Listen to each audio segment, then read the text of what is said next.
Good afternoon, everyone. Welcome to SUG Columbus. Today, we are having a session on creating AI-powered chat experiences driven by dynamic business content and data. And our presenter is Subramanian Ramanathan, known as Subbu. He is Senior Director Technology in Altudo, and he is also three times Sitecore Technology MVP. I'm giving floor to Subbu.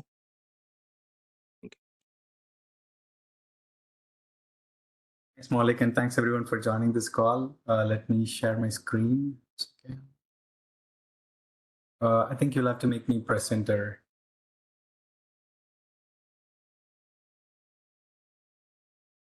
Done.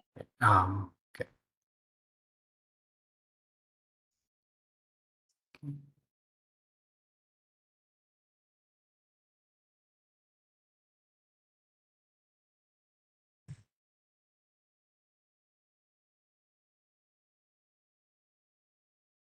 Okay. I hope you're able to see my screen now. Yes. Okay. Yeah, I'm Subbu. I'm Senior Director of Technology at Altido, and I lead the Sitecore Center of Excellence within Altido and also Solutions and Innovation. And I'm a three times Sitecore Technology MVP and a design thinking enthusiast. And also, I write blogs at subbu.ca/blogs, and I like creating modules. And we'll be discussing one of the modules, which is an AI chatbot integration with Sitecore, with like an OpenAI to Sitecore integration. So that is something which we'll discuss today. And so I've also created the Teams app for Sitecore and some web Chrome extensions as well. So if you're interested, just go look at it and share your feedback. And I'll be reachable on Twitter and Slack if you have any questions. Okay. So we'll start with why AI-driven chatbots are necessary and what is the change happening right now, and an introduction to the OpenAI, starting from some basics, and then we'll dive deep into Azure OpenAI, AI Studio, and how we could build a chat experience with the CMS like Sitecore.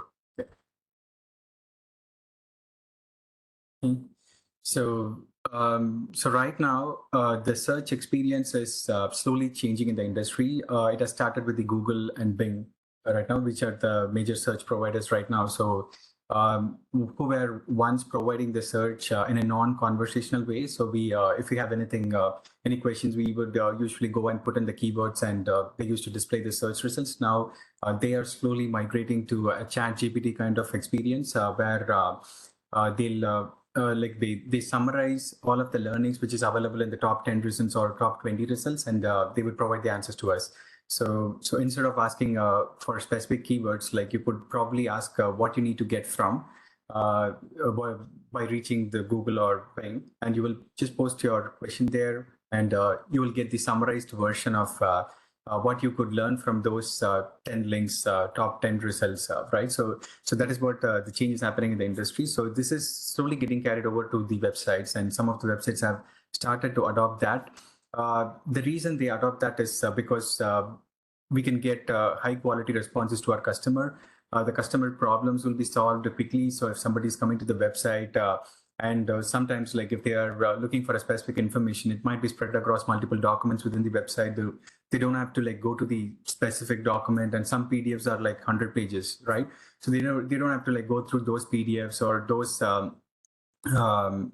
the complete set of articles that is available in the website. Instead, if they ask a specific question, the bot can just give the answers to them, and give the references of where it pulled those answers from, right? So basically it understands the English using its natural language processing capability, and it can respond to the customers. So we'll get a high quality response to the customer.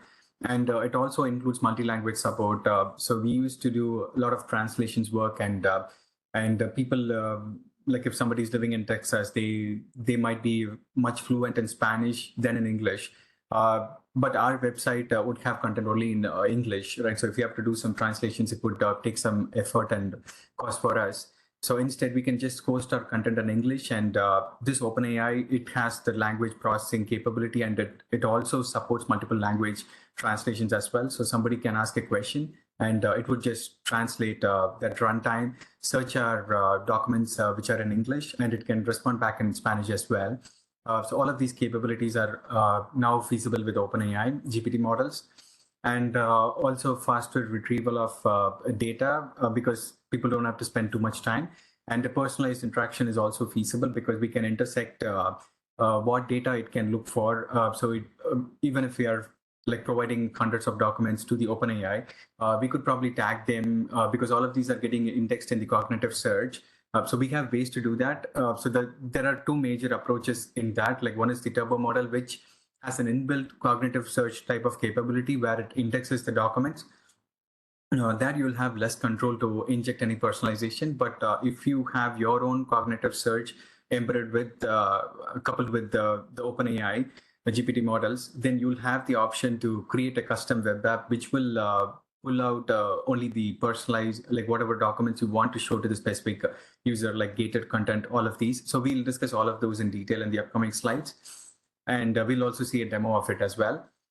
So you will be able to do a personalized interaction with the user as well. If it's an e-commerce site, as an example, if a customer has bought a specific product, and if he's looking for an add-on, and if he's asking questions around that, as a chatbot, it can actually understand what he has bought in the previous experience, and it can tell if the add-on is going to work or not with that product, right? So which would be like you're going to like save some time for the end user as well.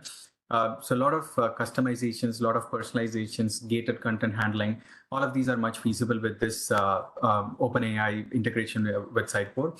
And also the user sentiment analysis is now feasible.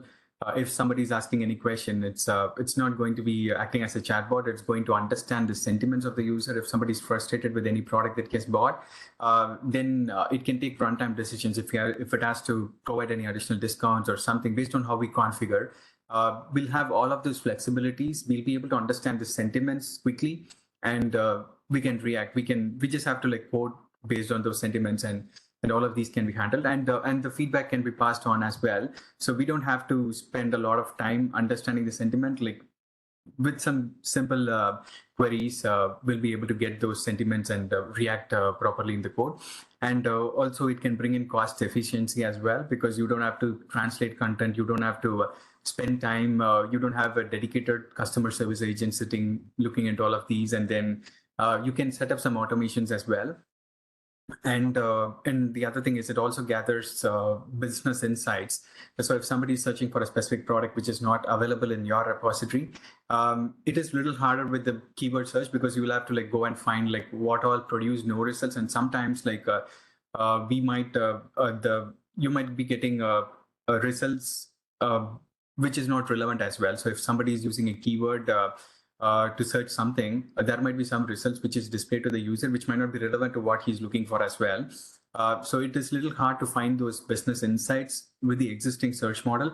But with conversational search, if the model is not, if you don't find the related product or something, you'll be able to gather those business insights. We have those examples in the demos. I'll cover this in the upcoming slides as well.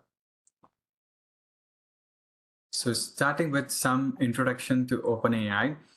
OpenAI is the AI research organization that we know, and it was an independent organization funded by Elon Musk, few others, and then it was later bought by Microsoft. And the term OpenAI means that it was intentionally created to serve the AI for free for people, but later it became a paid version. But still, I mean, they have the cost of all of these queries that we make with OpenAI is much affordable. It's not expensive, and it's sometimes better, right? Like if you get a paid version, like you also get a better support as well. And they have developed several models, which is one of them is the GPT model, which is the popular one, which solves most of the problem that we are having in the current search experience. And the GPT models are of type large language model, which means it just predicts the next best word in the loop. What it means is that it is these GPT models are trained on a large data set, right? It's I think it's about like 3 billion pages or something. I forgot the exact number, but it's it's a large amount of pages. It has scrolled through and it has got that information. And based on that, if you basically ask a question, what is LLM? What this GTP model does is it just predicts the next best word, right? So it has crawled all of these pages and it has the knowledge. So based on that, it predicts the next best word LLM is, and when it produces the next word LLM is, so it will then go through all of these set of neurons, and then it would find the next best word. LLM is the so likewise, it slowly generates all of these next best word in a line, and that's how you get the response, right? Because it under the hood, it doesn't understand English or whatever we are providing with. All of these are like numbers in terms of this large language model, and it just predicts the next best word and it just types it. So that's why if you see in the chat GPT, it actually it doesn't provide all the results in once, right? If you go to Google and if you do a keyword search, you will get all the results at once.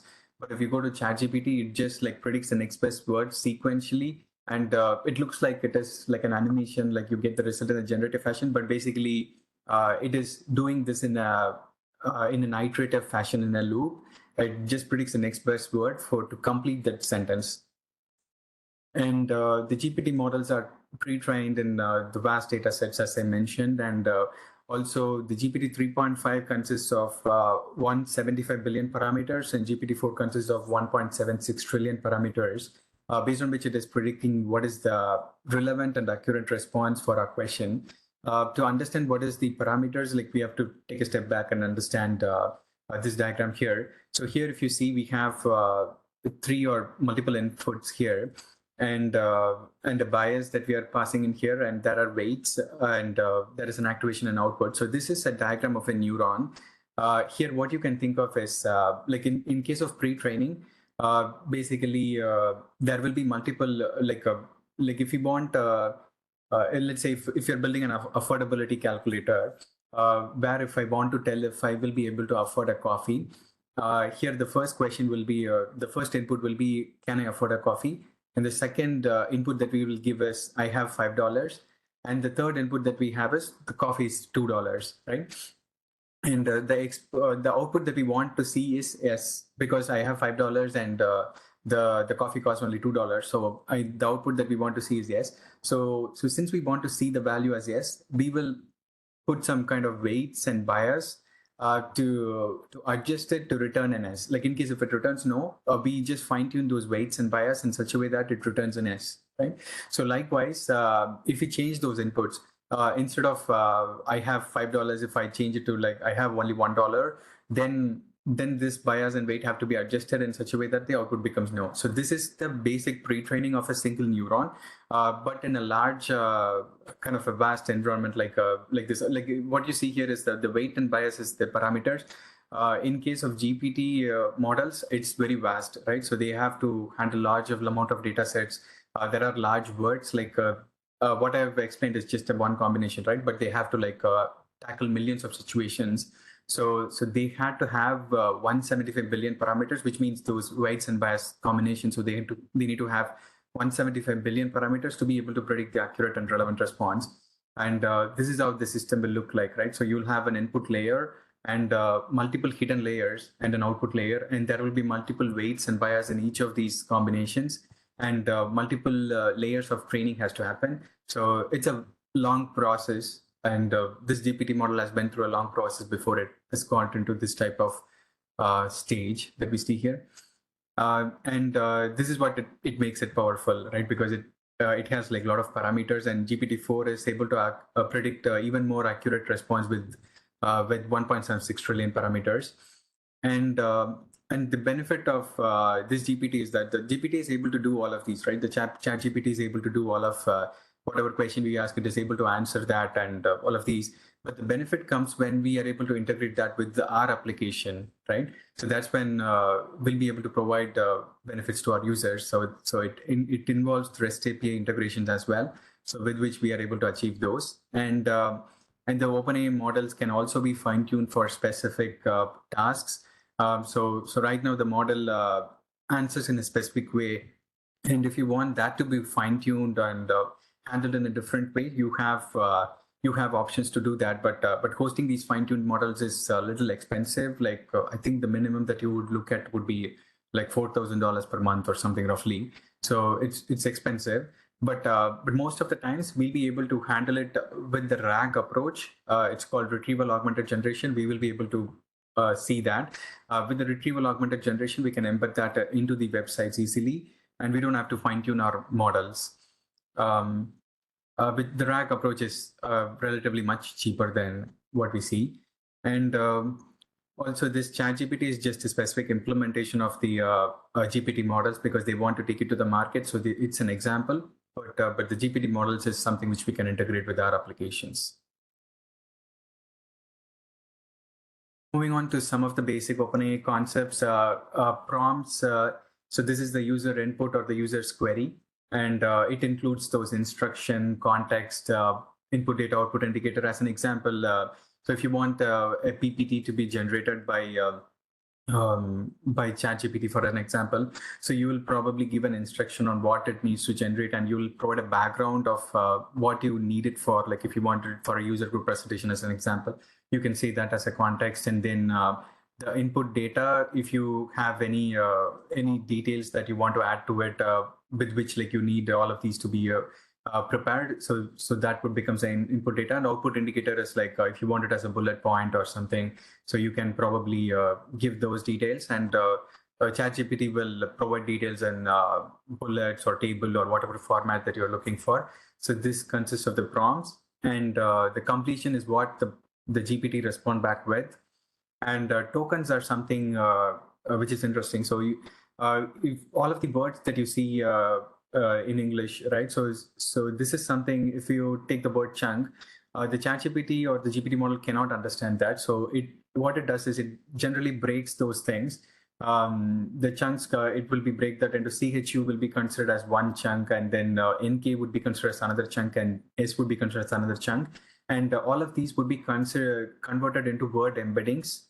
That is how GPT models understand these texts. So word embeddings meaning it's a vector representation. We'll also see that example, how it looks like. It's so in a general mathematics, like you might have worked on like 2-dimensional and even 3-dimensional XYZ, but in this type of situation, like we might need hundreds or 200 dimensions to understand what is the meaning of a specific word. The reason being, if you take any word in English, right, most of the words, if you take like like if we say left, left has multiple meanings, and leave has multiple meanings, fall has multiple meanings. Like whatever word you take, everything has multiple meanings, and the meaning has to be understood by the context it is written. So if you take the word right, it has two meanings, right? One is opposite of left, and the other one is the meaning of correct, right?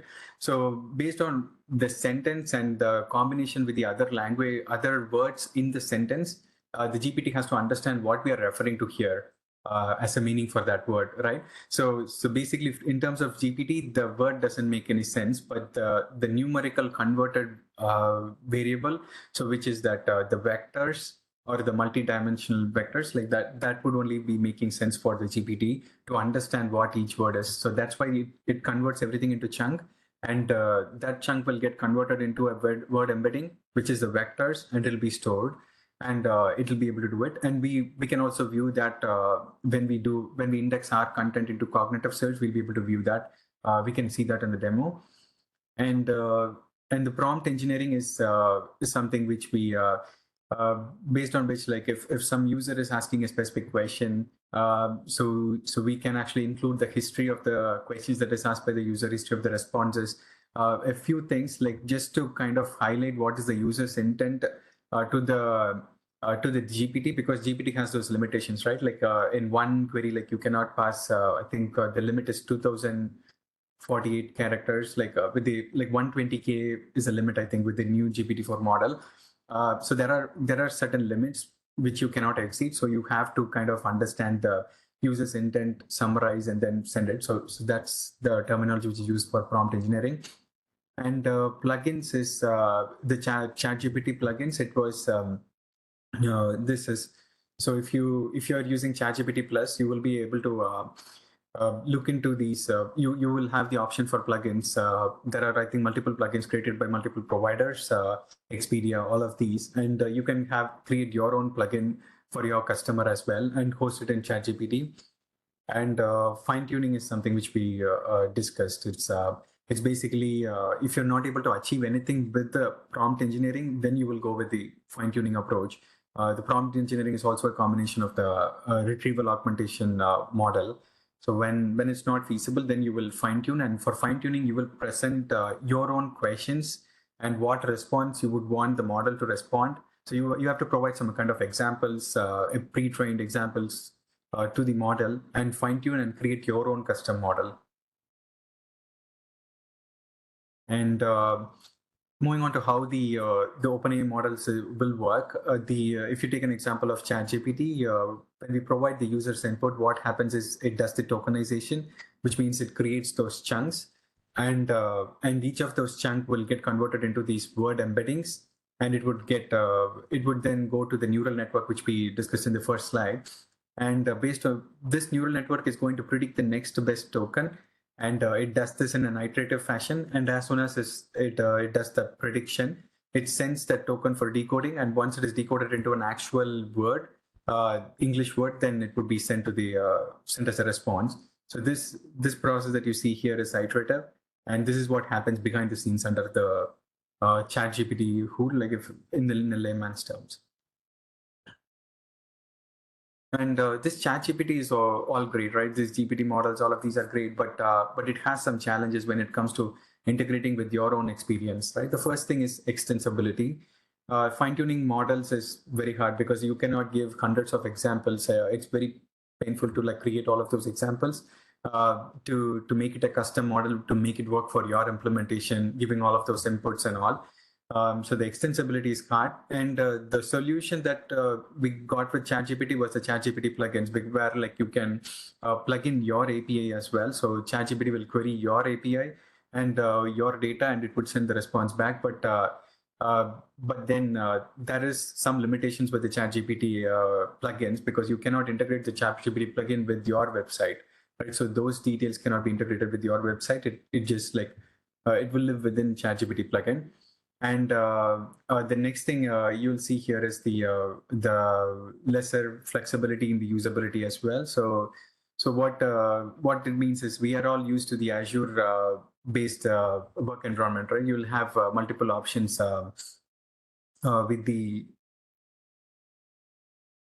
so you'll have multiple options with in terms of customizing the model, building application, testing, all of these. You'll have like multiple usability experiences with Azure, but when you go to the OpenAI's platform, the specific area like where you configure all of those models, like you'll see very limited options. You don't see hosting in multiple regions or things like you'll have to have it may be a shared model as well, so we don't have like any visibility to how OpenAI handles it, but we don't have like dedicated things, and the GDPR, all of those compliances becomes hard with directly integrating OpenAI into your application. And the reliability is also hard because OpenAI API has experienced multiple outages, 1 to 2 outages per month. It can be due to multiple reasons because they are not as scalable as how Azure does, right? And in order to address all of these challenges, so we have this Azure OpenAI service from Microsoft, and it comes with multiple benefits, right? The first one is the extensibility. It's solved with the bring your own data approach from Azure. It is based on the retrieval augmented generation. So it is a framework which Microsoft has created, and it makes us easy to integrate OpenAI with our applications. We'll see how to do that in the upcoming slides. And it has advanced security controls. We'll be able to block certain users like role-based access control, private network connectivity. You can host your model and kind of block things like lot of security related capabilities are feasible. You can integrate this with Azure Active Directory as well. And reliability is also good. We have got 99.9% SLA, and it's also available in multiple regions. I think it's available in about 15 to 20 regions. And so far, I have not experienced any issue with in terms of reliability as far as we have used it. And also the usability is also good. It introduces the AI Studio and also AI Content Safety Studio. If you have if you're accepting any data from your chatbot experience, right? Then you have to filter out the harmful content and also make sure the content is safe before you can store this in your database, right? So you need AA Content Safety Studio in that scenario, and all of these comes without any cost with Microsoft Azure. Okay. And how Azure OpenAI works is it follows the retrieval augmented generation. The first thing is if the user is asking a question, what it does is it queries the business data. We'll have to store all the business data in cognitive search.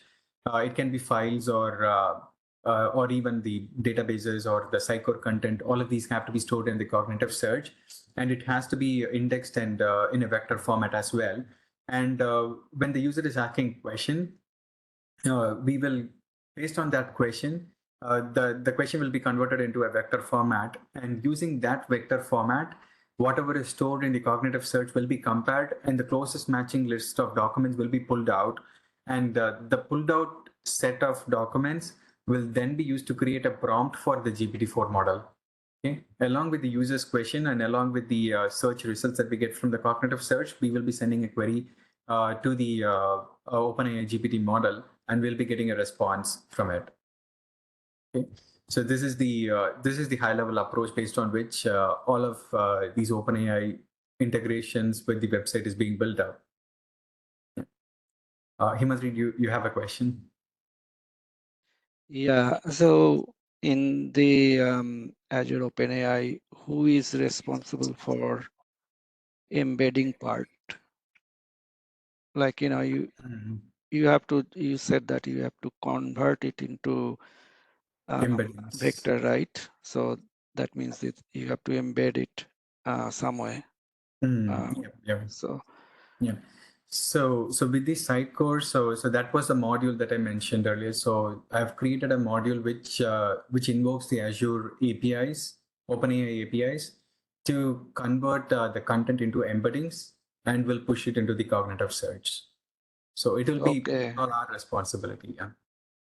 Okay. So do you know underneath that what actually it used? Does it use like, doc to vector or something like that, or? Under the scenes, I'm not very sure. So Okay. it is so when we pass those inputs to the API, it converts that into embeddings and Okay. gives us the list of vector for the content. Okay. Yeah. Right. Thanks. Sure. And moving to the chat experience. So the first option we have is with Sitecore Search. I'm not very sure about the current status of this. Like, this was an announcement in SuckCon that Sitecore has partnered with Nolly to provide this experience. Let's say if you have Sitecore Search and XM Cloud, when you send a publishing request, you'll index content in the Sitecore Search. And if there are any documents that you have, those PDF files, you can either use Connect, or there is an inbuilt capability with Sitecore Search with which you can push the content into Sitecore Search. And embedding a chatbot experience is pretty quick. Like you just need to pass in those invoke those API calls to send the prompt and then get the completion, because whatever I mentioned, the retrieval augmented generation, all of these, the vector embeddings, everything has been done by Sitecore Search powered by Nolly. So that is the idea, but I'm not sure about the current status of it because it was announced in SuckCon, and there were few changes happening within the organization. So I would recommend speaking with your representative to understand this. And this works for composable solutions with Sitecore Search and monolith solutions with Sitecore Search as well. And also it involves low maintenance because it's mostly a plug and play and quicker setup. But you might face some challenges if you want to customize what completion you have to send it to the user. Like when it comes to some personalization, and if you are looking for some more complex scenarios, there may be some challenges which you may need to handle it. But overall, it's most like a plug and play approach. And the next approach which we will be focusing on in this demo is the Sitecore XP plus Azure OpenAI. And here is where we have this module. So when a user is sending the publishing request, the module will, it's a Sitecore PowerShell module. It's available in GitHub. I'll share the link later. So when when the content author is publishing, the content will then be sent to the GPT, this embedding model that you see here. This is the OpenAI embedding models. There is a latest version released, so which is what it will use by default, and we have to like, send a request to this model through the API, Azure OpenAI API, which the module does. So when a publishing happens, it sends a request and it converts that into embeddings. And once those embeddings are received, then the content along with the embeddings will be pushed to the cognitive search, and those documents will be created in the cognitive search. So whenever there are any changes happening, the module will keep track of those same document. Instead of creating multiple new documents, it will just update those documents and the content will be kept up to date. And here you have those in most of the cases we might be using Azure Blob Storage for media files. In some cases we'll be storing that in Sitecore itself. And if you're using Azure Blob Storage, then you can directly integrate this with cognitive search. So this, whatever you see within the box, comes with the Azure framework. So you have to go to OpenAI Azure AI Studio, and within a few clicks, you will be able to generate the cognitive search and the blob storage that you see here, this chat web app. There is a default chat web app, but if you want to do more customization, you have to build your own chat web app. But this is something which you can take it as an example. And then whatever you see here in Azure OpenAI is something you have to do 2 model deployments. And within a few clicks, you will be able to get whatever you see within the box. And you have to install this module and you can get going. And what it does is when a user is asking a question from the chatbot, you will be sending this query to this chat web app. Like all of this is created by Azure itself, and that chat web app sends that query to cognitive search to filter out the documents which are closely related to the query. It converts that into embeddings, matches the documents, and then pull out the related documents, which is called the grounding. And this process is called grounding. It just if there are like 200 documents and only 5 or 10 are matching with the query, then only those will be pulled out. And it comes to the chat web app, and from the chat web app a prompt will be created. The chat web app will include the user's question and the history, conversation history, plus the grounding that it's getting from here.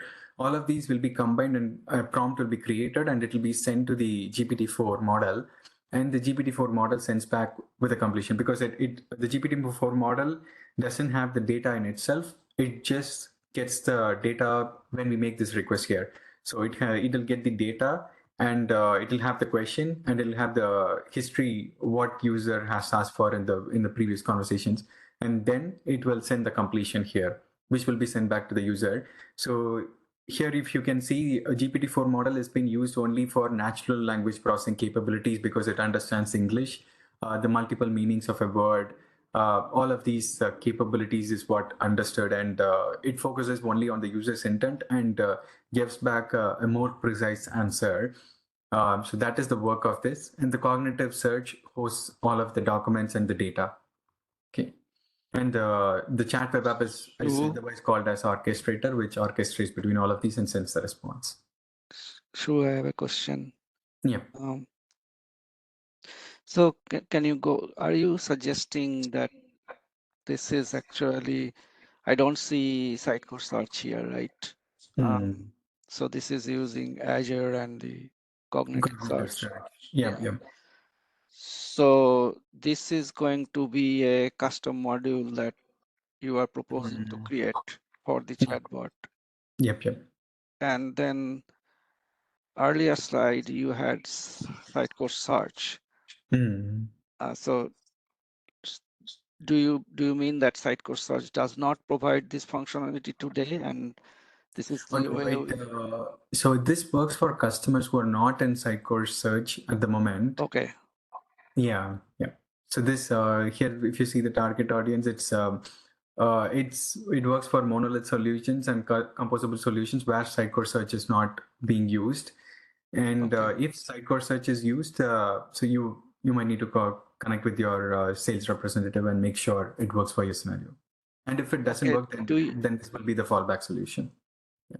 Okay. Do you know how complete Sitecore search is in this respect?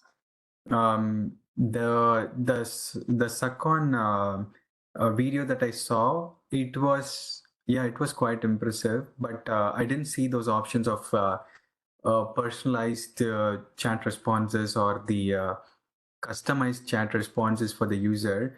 Um, yeah, but otherwise, like it was other than those, like it was handling everything that this approach does. Okay. All right. Thank you. And then so you will also get the option for fine tuning as well. So if you have more customized requirement and if you want to fine tune the model and create your own model, then you'll be able to do it.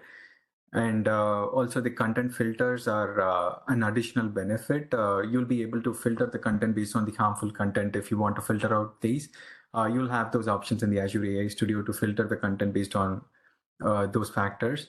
And also the customizations like creating custom models and also semantic kernel.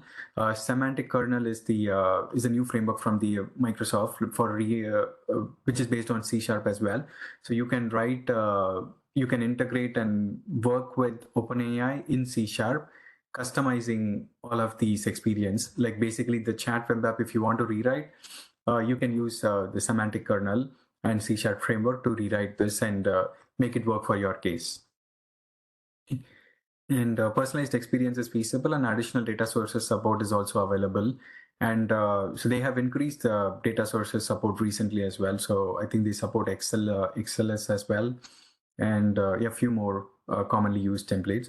And also plugin support is something which Microsoft is actively working on. And you can integrate the plugins from the Azure AI Studio. For instance, if you want to do a Bing search as well in parallel. So if somebody is asking any question, so here the chat web app will be able to query the cognitive search. But with these plugin support, we can integrate with Bing as well and get what is the real world answer for something. And also translations, all of these will become feasible with the Azure AI Studio. And so here are the features of the module that I mentioned. It's an SPE module, and it indexes the published content, and you'll be able to select the templates and fields that has to be indexed, and it generates the embeddings, and it sanitizes the content as well. So removing those HTML tags and sending only the content that needs to be converted into embeddings. Like those sanitization will be done here. And also it includes the page URL as a unique identifier with which you can highlight the citations as well, because when the chatbot is responding with any response, it can include those references as well. And it works with individual and bulk publish items, including sub items. And also it executes indexing as a post publish job. So the content author need not wait for all of these API calls to complete. And it happens as a background job immediately once the publish is over. And it follows the security best practices like role-based access control, which is a recommended approach from Microsoft. So let me share my other screen for a demo. Second.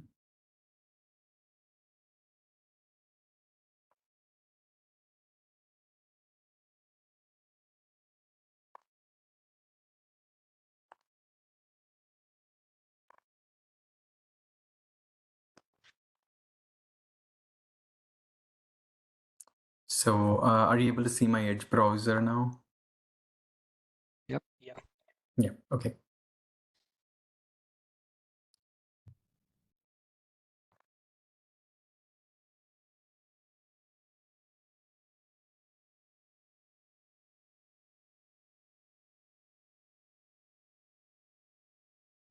Okay. So this is my Sitecore. Let me.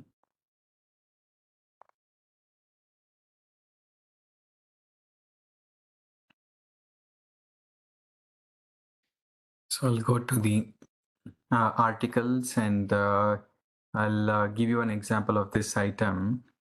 So here we have the title, the content. You can see it includes multiple bullet points, okay, about the latest trends in the kitchen design. Okay.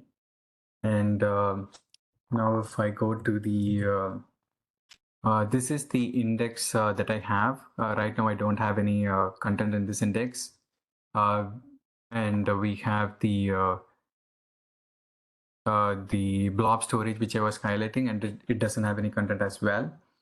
And now if I go to so this is a chat experience, the chat web app, which I was mentioning in the previous slide. If I just ask this question here right now, it says it doesn't have those details because it doesn't have anything indexed right now. And I have the module over here.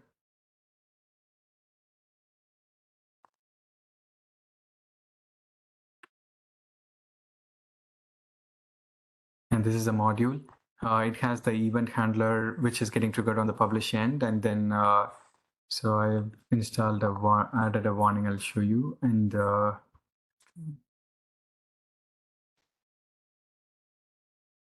it includes multiple functions. And here is the settings item.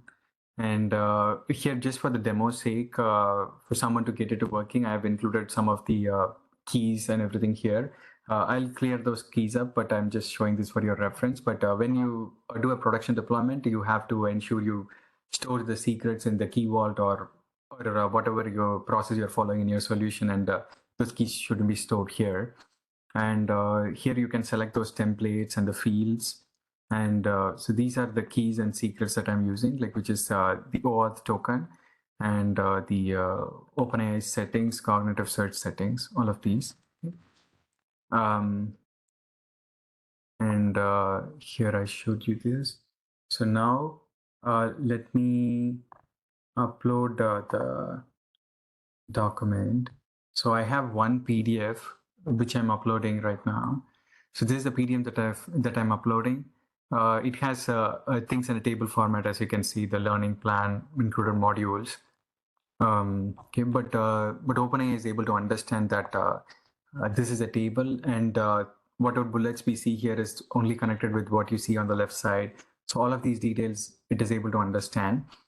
And I'll also publish this item here along with sub items. Okay. And yeah, so this is how the index data will look like. Here you can see the content that is coming from Sitecore, those title, file path, and then the URL. Okay, and here you can see. So here says this is a demo instance. I haven't set up the target hostname so that it's picking up the CM. But if you have the target hostname set up to pointing to your published CD instance, so it would pick up the right URL. And here you can see the content vector. So this is the multi-dimensional vector which I was highlighting in the first slide. This is how the OpenAI is able to compare the right relevant documents and like basically the embedding. When a user is asking a question, then we'll be able to compare this with the exact matching documents with cognitive search, and then we will send this to the OpenAI. Okay. And you'll be able to see all of these, everything that the indexing is still happening. Yeah, so these, like all of these documents that we saw under articles, all of those are getting indexed now. And the one that we published, right? So there is a limitation on the embedding model. So you cannot, I think the 2048 character limit or something is there. So due to which this entire PDF cannot be indexed as it is. So it has to create chunks. Okay, it has to break that. And all of these is done by the Azure framework itself without me doing any coding.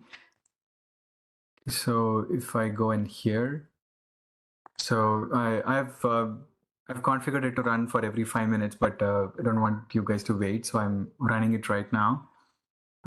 Let's see once it is. Okay, so what happens is it just breaks that document into multiple chunks, and it stores all of them into this chunks folder that you see here. Here you see this. This is the file that we uploaded, and then here you can see the broken down file. That the PDF was split into 5 files here. And now if I index those ones, okay, so this all of these will happen automatically in every 5 minutes, but I'm just triggering it right now. So all of those 5 are now indexed here. And here, if you come back to this, so now you will be able to see the documents that are from the PDF as well as the articles which were from Sitecore. All of these will be listed here. And now if we go back to that, the OpenAI, okay, here. So we can ask the same question here again.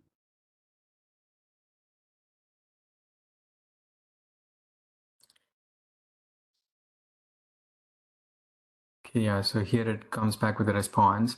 I'm using a free version of this app service, so it's a little bit slow, but if you have a proper app service configuration, it will be fast. Okay, so you can see that it has not given me the entire document as it is, but it has picked only the specific elements, which is very close to the latest trends word. Okay. And here it has included the citation as well. And if I just ask another question, so tips to improve personal health. So this is coming from another document which is under the articles.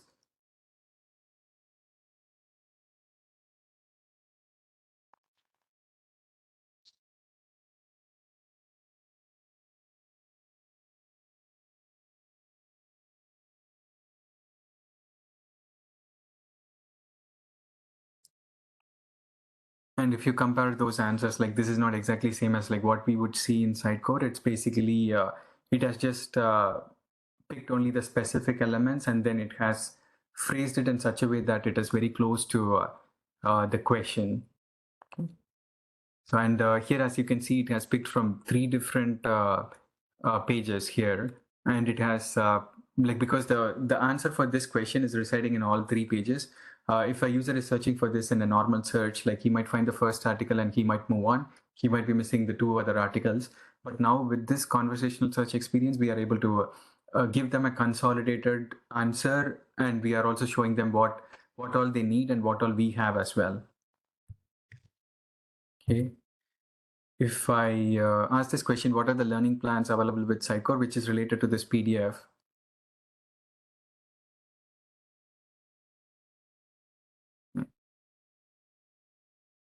It also summarizes that, like, though that was in a table format, in a different format that we might not, that is hard for a system to understand. OpenAI understands that, and it actually summarizes those into individual groups, as you can see.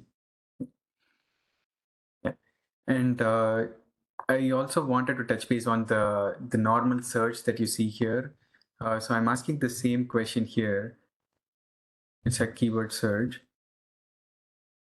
Okay, here if you see for that question that I asked, like it is not returning any results. Okay, and if I also ask for like instead of a question, if I just put for tips to improve personal health and wellness, it again doesn't respond. But if we just ask for like some specific questions, yeah, it was. Yeah, I think if you just put for the specific word, it would just respond. And another example is if I just search for innovative ideas in kitchen design. So here you can see like the first one is the closest match. The second one is also coming as a result, but this is not related to the kitchen design, right? It says IT integration for better healthcare. And the reason could be something that it just has that word innovative, right? So that one, this one is basically keyword search, right? Yeah, keyword search. Yeah. And the one that you created, the demo you showed was like more of a semantic search. It understands. Yeah. Yeah, that's right. Yeah, I just wanted to show the difference of like how the keyword search works and how the other conversation is effective. Obviously. Yeah. This is great. Thanks. And one another example is if I just change the word innovative to creative, so then this option would go away, right? The first option is the actual response that we want people to see, but that went away because it doesn't have the word creative. But this has the word creative, which is an irrelevant thing. So yeah, so this is an example, so you can see. And it's connected with creative because there was something like which is very close to the kitchen type of thing. Yeah, so here you see it says like, are there any leftovers in the kitchen, which is kind of like a funny tone, which is not connected with but they're not speaking anything about the kitchen. So yeah, so this is a difference that you can see, like, because the keyword search doesn't understand the English and the conversation understands the English. I think it will be great if we combine both, like, and create the hybrid search, because sometime you are just looking for keyword, right? I mean, basically say Yeah, correct. I That's am true. searching for a book and I kind of remember the title or the author name. I want to just search on that. So Yeah. hybrid search will be useful sometime, I guess. Right, right. Yeah, that is an option here. So this is the AI Studio which I was referring to. Here is where like I created all of these experience. Like I went to the ad to add your data and then selected the data sources, and I clicked on this deploy and deployed it. So it's pretty straightforward. And here you can see the deployments as well. Okay. Here there is an option for that. So if I just add this blob.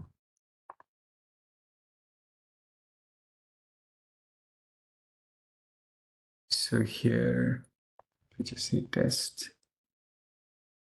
Here, these indexer schedule we can give. And here is where the embedding option. And yeah, here we have the hybrid option. So I've selected the hybrid for this vector. Yeah.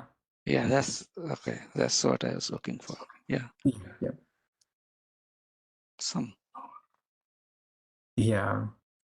And yeah, that's why the tips question that we asked, the second one was not a question, but it worked. Yeah. Okay. And moving on to our slides again.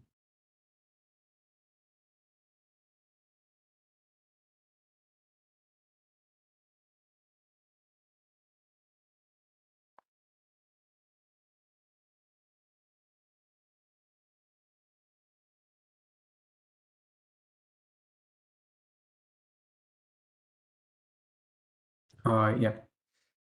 So this is the next option. So there is an advancement in this OpenAI field because it's very evolving. What Microsoft has done is, I mean, not Microsoft, basically the OpenAI team. So what they have done is they have created a new model which has been released in the month of November, and what they've done is, like in the previous slide, if you remember, we had all of these embedding generation as well as the grounding and the cognitive search, and also sending the history of responses, prompts, all of these factors in the previous slide. But this is a new approach that they have got, which is OpenAI Assistance, and it's a beta mode. With which, like all of these, the cognitive search experience, grounding, everything is fitting within this model called GPT 3.5 or 4 Turbo model. These are the two versions under which this feature is available, and we'll see a quick demo of it in the OpenAI. And this is also available in Azure OpenAI, but Azure OpenAI has just took it over from the OpenAI, because so they both are partners, right? So when something is released in OpenAI, like within a few weeks, like you can expect that to be available in the Azure OpenAI. So it has happened, but then it is not up to the mark. Like I try to search it because we know it is in beta mode, so they are still testing. So but once it gets mature, we'll be able to get this benefit from Azure OpenAI as well. But one drawback with this approach is that you will not be able to have like more customization opportunities, like those personalization or anything like which you want to customize. But there are some limitations because all of these goes under the hood, and you will be able to access only the model and not those cognitive search, like customizing the indexing or customizing the grounding. All of these cannot be possible, but in most cases this might also be a solution. And how it works is, so we'll have to publish it to Sitecore, and the module doesn't support this, the module that I developed, but in theory, what we have to do is we have to convert the content into files using the files API, convert into files like a PDF or something, and using the assistant API from OpenAI, we have to push that into OpenAI, and we can also directly upload the files to the OpenAI as well or through APIs, and then with the chat web app, we'll be able to integrate, like we just have to send a query. This chat web app would be a very simple web app because we don't have to maintain the history or those conversation as well, because the OpenAI comes with this specific model comes with inbuilt threading as well.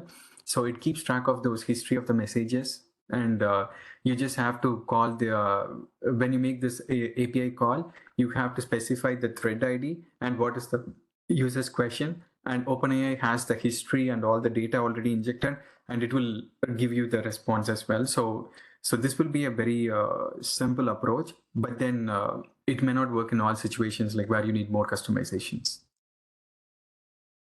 Okay, and we'll see a quick demo of this one as well.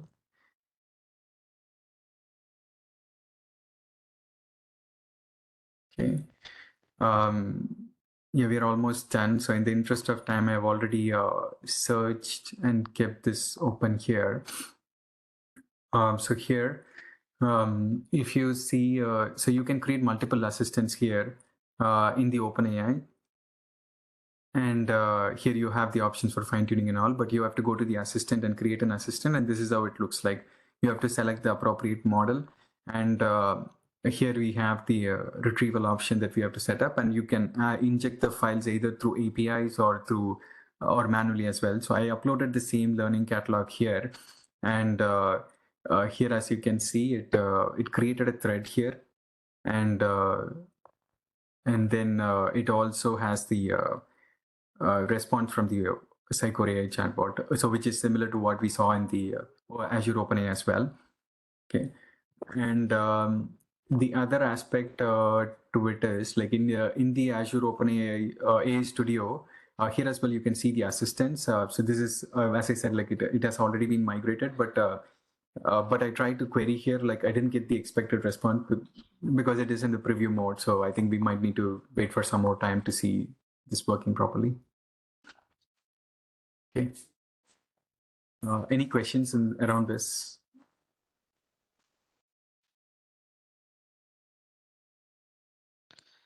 The guy asked all the questions I had. Okay. Sounds good. Anyone else have any questions? Yes, not. This is awesome. Subbu. Yeah, thanks. Great demo. Yeah. Thank you for doing this. Okay. Yeah, thanks. Maulik. Anything else, Maulik? Thank you. Okay. Yeah, thanks, team. And here you can see the resources. If you would like, you can. This is the Git repository which has all the code for the module, and also it has all the instructions starting from the scratch, like how you would set up and everything. And Azure OpenAI is not available to public. It is available via request. You can submit your request through this form, and then the OpenAI fundamentals. So these are the two trainings that I would recommend if you want to get your hands dirty. You can just start with these two trainings and go from there. It's very helpful. And if you have any questions, reach out to me or Slack or Twitter or email. Thank you so much, Subbu. Sure. Thanks, team. Thank you. Thanks for and joining. this is recorded. So is